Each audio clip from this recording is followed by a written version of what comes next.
اتنے مواقع ہیں وہاں پہ، لیکن ہماری ہوس کا مقابلہ ہمارا ملک بیچارہ نہیں کر سکتا۔ اولاد کی ہوس جب بڑھ جائے تو باپ ڈاکے مارے گا، کیا کرے بیچارہ؟ اپنے وسائل کے ساتھ ان کی ہوس کا مقابلہ کیسے کرے؟ یہ جو ہوس ہے، یہ جو راتوں رات کروڑ پتی بننے کا چکر ہے، اور یہ کوئی شعبہ اس سے بچا ہوا نہیں۔ اگر کسی کو بیٹی کے لیے رشتے کی تلاش ہے تو وہ کوئی نیک، کوئی سلجھا ہوا، حلال حرام کی تمیز والا داماد انہیں نہیں چاہیے، انہیں بھی کروڑ پتی چاہیے، چاہے کہیں سے بھی کماتا ہو۔ جب یہ کرائٹیریا بن جائے سوسائٹی کا، پیرامیٹر پیسہ ہو جائے، جس کے پاس پیسہ ہے وہ بڑا ہے، کس طرح وہ پیسہ آیا اس سے کوئی تعلق نہیں،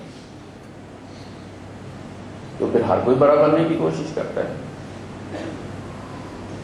شارٹ کٹ کروڑ پتی داماد مل جائے، ایسا داماد جس کے بہن بھائی مر گئے ہوں ایکسیڈنٹ میں، اکیلا ہو، ماں باپ بالکل قریب المرگ ہو۔ کوئی زمانہ ہوتا تھا لوگ دیکھتے تھے کہ جس گھر میں کوئی بڑے ہوں وہاں رشتہ دیتے تھے کہ چلو ان کا کوئی ٹائی راڈ ہے، اگر کوئی لڑکے نے کوئی مسئلہ کھڑا کیا تو ماں باپ ہیں ان سے بات کریں گے، ٹھیک کر لیں جس کو وہ۔ اب اکیلا لڑکا چاہیے، اور جب اکیلا لڑکا بگڑ جاتا ہے تو طلاق سے نیچے بات ہی کوئی نہیں ہوتی، کیونکہ اس کا لڑی ڈٹا کوئی نہیں ہے بھائی، کوئی سمجھانے والا کوئی نہیں ہے، اس غیر قوم سے آپ نے پکڑا ہے، اپنے چند رشتہ داروں سے جان چھڑانے کے لیے ہم نے اتنی بڑی برادری اپنے سر ڈال لی،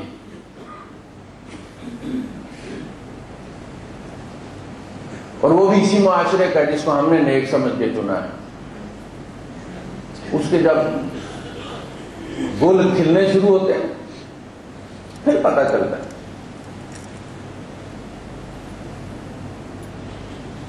اپنے غریب ہوں گے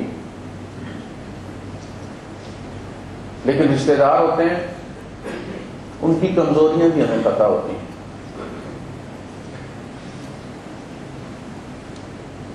ان کا علاج بھی ہمیں پتہ ہوتا ہے، کس بندے کا ان پر انفلوئنس ہے یہ بھی پتہ ہوتا ہے، اس کو کس طریقے سے بلیک میل کرنا ہوتا ہے یہ بھی ہمیں پتہ ہے کہ اگر اس نے اس کے ساتھ کچھ کیا تو پھر ہم فلاں کو کہیں گے، اس کے گھر اس کی بہن ہے تو پھر وہ سمجھائے گا تو یہ سمجھ جائے گا۔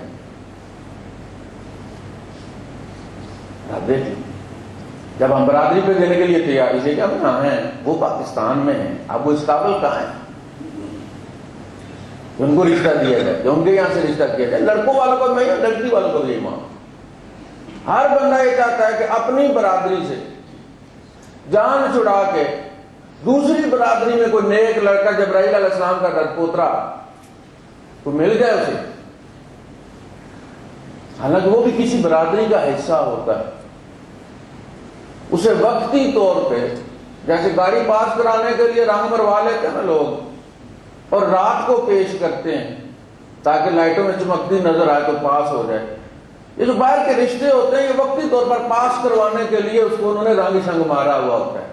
یہ تو جب پٹین نکلنی شروع ہوتی ہے تو پتہ چل رہا ہے تو اسمگلر ہے، جو کہتے ہیں کہ روز درس قرآن میں جاتا ہے اور آدھی رات کے بعد مسجد سے واپس آتا ہے اور فلاں ہے اور نہیں۔ یہ فنامنا وہاں بھی موجود ہے، رشتے ناتوں میں نظر کرائسس، اس کے لیے بھی سبق ہے۔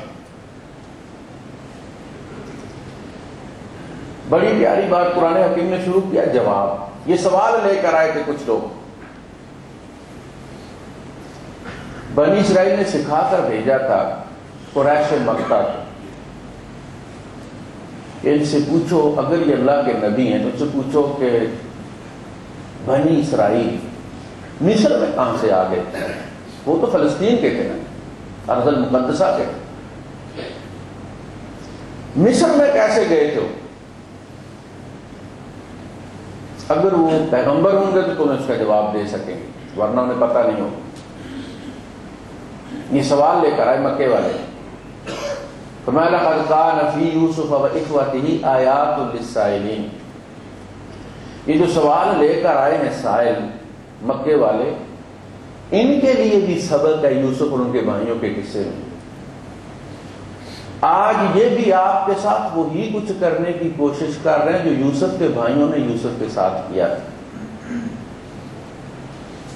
اور کل یہ بالکل اسی جگہ کھڑے ہوں گے جہاں یوسف کے بھائی کھڑے تھے۔ نہ یوسف کے بھائی رب کے ارادے کو روک سکے تھے، نہ یہ روک سکے۔ رب جو کرنا چاہتا ہے وہ کر کے رہتا ہے، اور وہی ہوا۔ جب اللہ کے رسول صلی اللہ علیہ وسلم واپس آئے مکہ فتح ہوا، تو یہی سورہ یوسف کا ڈائلاگ چلا ہوا، سارے غلام بنا کر پیش کیے گئے۔ یہ اس وقت کی جنگ کا اصول، جو ہار جاتا تھا وہ غلام بن جاتا تھا۔ کاش نہ ہوئے آج کوئی اندازہ ہے تمہیں میں تمہارے ساتھ کیا کرنے لگا ہوں۔ دور جاتے تو سب کو قتل کروا دیتے، حرم اس دن حلال کیا ہوا تھا۔ فرمایا تم نے 13 سال اس حرم کو میرے نبی پر حلال رکھا ہے، تم نے اس کی حرمت کا خیال نہیں کیا، جہاں کا پتا توڑنا حرام تھا تم نے میرے نبی کو مار مار کے روح آلود کر دی۔ آج ہم نے ایک دن کے لیے حلال کیا ہے، اب جو یہ چاہے تمہارے ساتھ کر سکتے۔ وہی بات چلی، کسی نے ان کو سکھایا کہ ان سے کہو تاللہ لقد آثرک اللہ علینا وان کنا لخاطئین، اللہ کی قسم اللہ نے آپ کو ہمارے اوپر فوقیت دی ہے، پرائرٹی دی ہے، سبقت دی ہے، اور ہم خطا کار تھے۔ جو جملہ یوسف علیہ السلام کے بھائیوں نے کہا تھا یوسف علیہ السلام، اور جب مکے والوں نے وہی کورس کے انداز میں اجتماعی طور پر کہا تو بے ساختہ اللہ کے رسول صلی اللہ علیہ وسلم نے فرمایا لا تثریب علیکم اليوم یغفر اللہ لکم وہو ارحم الراحمین، جاؤ آج تم سے کوئی باز پرس نہیں، اللہ پاک تمہیں معاف فرمائے۔ دیکھیے یہ وہی سورہ یوسف ہے، وہی مقام ہے جسے تم نے بے سر و سامانی کی حالت میں جانے پر مجبور کیا تھا، آج 10,000 قدسیوں کے ساتھ تمہارے سر پر موجود ہے۔ رب جو ارادہ کر لیتا ہے وہ کر کے رہتا ہے، اور جو بھی اس کے خلاف چال چلتا ہے وہ اصل میں اللہ کے پروگرام کو پروموٹ کر رہا ہوتا ہے۔ اللہ نے مصر کا بادشاہ بنانا تھا، مصر پہنچانے کا انتظام حاسد بھائیوں نے کر دیا، اور دیکھیں جس قوم کے حالات بدلنا ہوتے ہیں اللہ پاک کو اس قوم کی ابتدا لیڈر سے ہوتی۔ 1940 میں قائد اعظم نے یہ بات کہی تھی کہ مسلمانوں کو اپنے لیڈر کے انتخاب میں احتیاط سے کام لینا چاہیے، اس لیے کہ آدھی جنگ صرف لیڈر کے انتخاب سے جیت لی جاتی ہے یا ہار لی جاتی ہے۔ اور یہ سروجنی نائیڈو نے یہ بات کہی کہ مسلمانوں کے پاس 1000 گاندھی اور نہرو ہوتے، ہمارے پاس ایک محمد علی جناح ہوتا، ہندوستان کبھی تقسیم نہ ہوتا۔ مسلمان انتخاب کر کے محمد علی جناح کا آدھی جنگ جیت گئے، نہ بکنے والا نہ جھکنے والا۔ موسیٰ علیہ السلام کی قوم کی جب حالات اللہ پاک نے فرمایا وَنُرِيدُ أَن نَّمُنَّ عَلَى الَّذِينَ اسْتُضْعِفُوا فِي الْأَرْضِ وَنَجْعَلَهُمْ أَئِمَّةً وَنَجْعَلَهُمُ الْوَارِثِينَ، ہمارا یہ دل کیا، ہم نے یہ چاہا کہ جنہیں کمزور بنا دیا گیا ہے ان پر ہم احسان کریں، انہیں ہم رہنما بنائیں اور انہیں ہم وارث بنائیں اس سرزمین۔ وَنُمَكِّنَ لَهُمْ فِي الْأَرْضِ، اور اس ملک میں ہم انہیں تمکن اور اقتدار عطا فرمائیں۔ وَنُرِيَ فِرْعَوْنَ وَحَامَانَ وَجُنُودَهُمَا مِنْهُمْ مَا كَانُوا يَحْذَرُونَ، اور فرعون، حامان اور قارون کو اور ان کے لشکروں کو وہ دکھا دیا جائے کہ جس کا ان کو خدشہ ہے، جس وجہ سے وہ ان کی بچیاں زندہ رکھتے تھے اور بچے مارتے تھے۔ تو ہم نے کیا کیا؟ اوحینا الی ام موسیٰ ان ارضعیہ، ہم نے موسیٰ کو پیدا فرمایا۔ دیکھیے،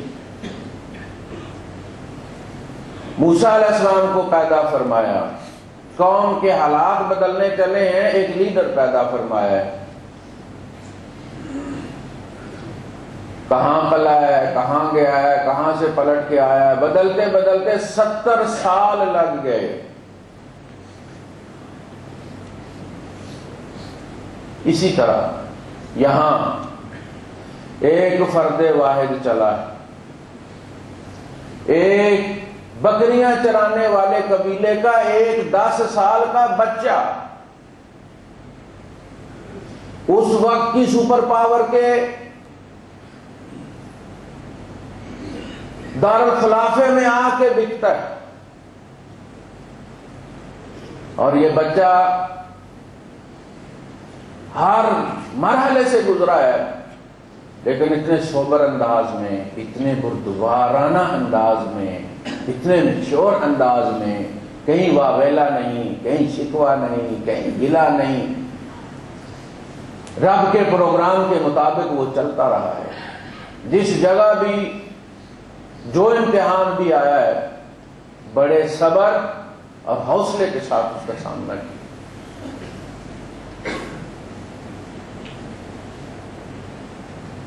کوئی سوچ بھی نہیں سکتا کہ ایک بچہ، اور وہ بچہ پھر کسی اعلیٰ خاندان میں نہیں، غلام بن کے آیا ہے، کردار کے زور پر۔ دیکھیں ہسٹری، دیکھیں قوموں کی بربادی کی، اللہ پاک نے کہیں بھی نہیں یہ فرمایا